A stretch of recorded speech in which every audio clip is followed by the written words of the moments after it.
When you gaze long into an abyss, the abyss also gazes into you. These words by Friedrich Nietzsche have become a cliché. But we have forgotten what they truly mean. The abyss is not depression. The abyss is the dark, hidden nature of humanity that society forces us to ignore.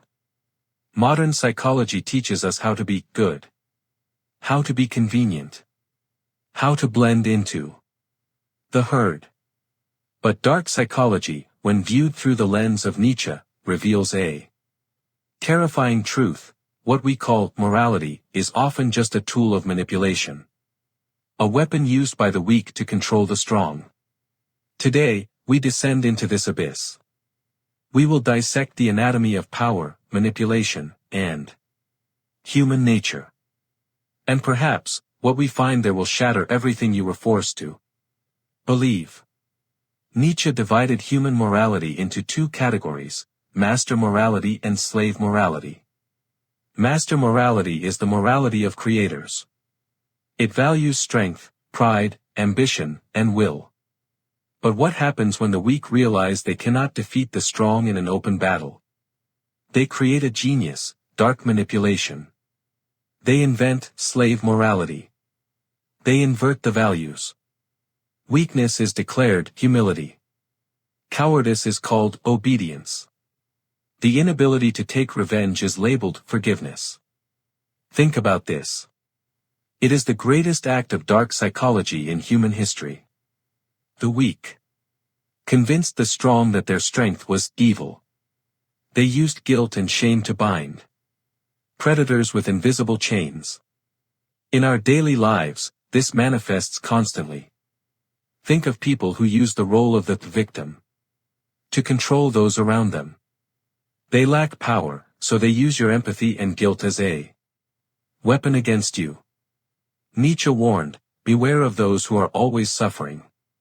Their suffering is their power over you.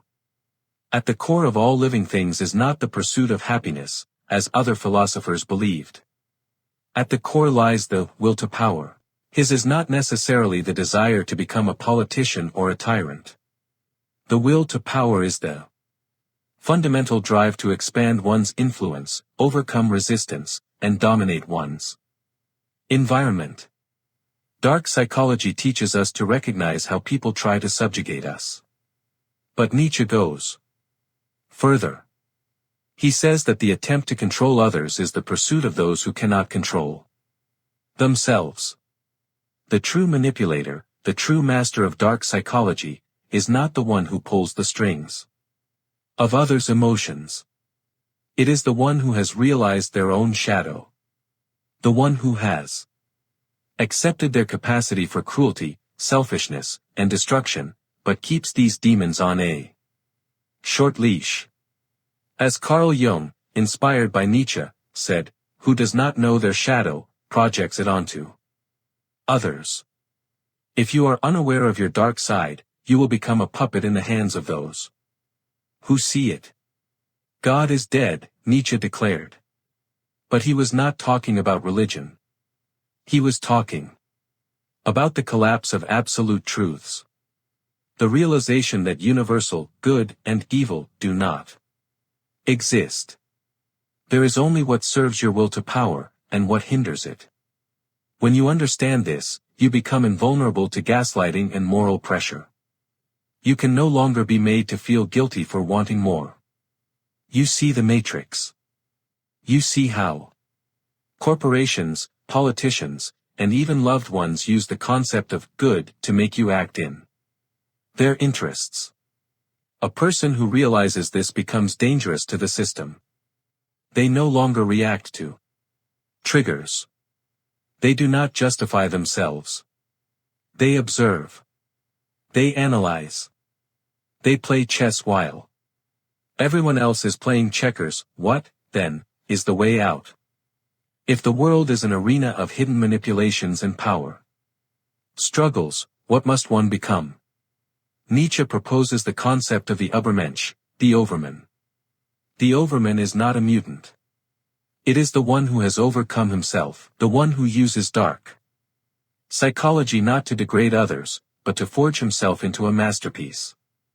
He uses cold calculation to cut off toxic ties. He uses the understanding of human weaknesses to avoid becoming a victim. He embraces the chaos within himself and turns it into order. One must still have chaos in oneself to be able to give birth to a dancing star. Dark psychology in the hands of the overman is a surgeon's scalpel. It is needed not to maim, but to cut away the rot. The abyss is looking at you right now. Through this screen. Through the decisions you are afraid to make. Through the power you give to others because you fear your own strength. Stop being the herd. Stop being a pawn in someone else's game. Embrace your shadow. Understand the rules of this dark game. And become the one who writes their own rules. If this gaze into the abyss was valuable to you, you know what to do. Subscribe. We have only just begun the descent. Let me make this practical. How do you recognize slave morality in your daily life? 3 signs. 1. Virtue signaling as a weapon. Someone constantly announces how good they are, not because they are good, but because they want you to feel guilty for being less pure. 2. Resentment disguised as justice. Watch for people who celebrate the failure of the successful. Their joy is not in building, it's in watching others fall. 3. The demand for universal empathy. They insist you must feel everyone's pain. But notice, they never extend that same empathy to your ambition. These are not innocent habits. These are control mechanisms. Recognize them. And stop playing their game. So how do you accept your shadow without becoming a monster? Nietzsche gives us the answer through a thought experiment I call the 3 mirrors. Mirror 1. Write down 3 things you secretly judge in others. Cruelty. Greed. Manipulation.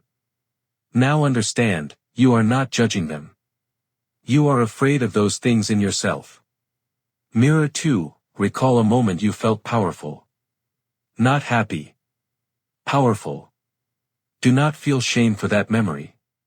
Study it. That was your will to power speaking. Mirror 3. Imagine yourself with no moral consequences for 1 hour. What would you do? Your honest answer is not your destiny. It is your shadow. And once you name it, it cannot control you anymore. This is not self-help. This is psychological hygiene. But let me be clear. Dark psychology in the hands of the weak becomes cruelty. In the hands of the resentful becomes revenge. The overman does not harm the innocent. He simply refuses to be harmed by them. Understanding manipulation is not a license to manipulate. It is a shield. A map of the minefield. If you walk away from this video wanting to destroy others, you understood nothing. The goal is not to become the abyss. The goal is to walk alongside it. And remain yourself.